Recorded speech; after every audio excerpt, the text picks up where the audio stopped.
Night time chicken తెస్తే నేనైతే ఇలానే చేస్తానండి. మీరెలా చేస్తారో చెప్పేసేయండి కామెంట్ బాక్స్‌లో. ఇంకా నైట్ టైమ్ చికెను అంటే మ్యాక్సిమం పిల్లలు ఇలా ఉన్నప్పుడైతే గన డైజెషన్ కావడానికి కొంచెం ఇబ్బందిగా ఉంటుంది.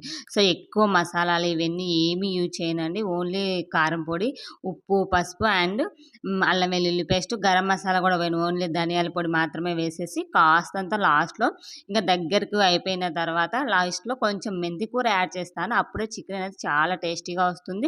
చాలా బావుంటుందండి స్మెల్ గానీ, తినడానికి గానీ చాలా ఎంజాయ్ చేస్తూ ఉంటాను. ఇంక గ్రేవీలాగా అస్సలు చేయననమాట. గ్రేవీ చేస్తే నైట్ కాబట్టి అయిపోదు. సో, అందుకనేసి మాక్సిమం అన్నం గానీ, చపాతీ గానీ చేసేటప్పుడు ఇలా కర్రీ అనేది దగ్గరకు అదే గుజ్జులాగా చేసేస్తా. ఎటువంటి గ్రేవీ ఇలా లేకుండా కొంచెం ఫ్రై లాగానే ఉంటుంది. బట్ మనకి గ్రేవీలాగా గూడా ఉంటుందనమాట. ఇంక మసాలాలంటే నైట్ టైమ్స్ కొంచెం ఇబ్బందిగా ఉంటుంది. పిల్లలకు, పెద్దలకు ఎవరైనా కానీ కొంచెం ఇబ్బందిగా ఉంటుంది. మసాలాలు తక్కువేసి ఈ విధంగా అయితే నేను చికెన్ ప్రిపేర్ చేస్తానండి.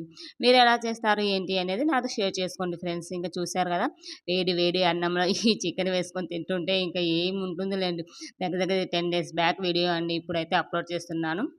సో, ఎలా ఉంది ఏంటి అని కామెంట్స్‌లో కామెంట్ చేసి సబ్స్క్రైబ్ చేయడం మర్చిపోవద్దు ఫ్రెండ్స్. వీడియో నచ్చినట్లయితే ప్లీజ్ లైక్ చేసి సబ్స్క్రైబ్ చేయండి. మరో వీడియోతో మళ్ళీ కలుసుకుందాం. By by.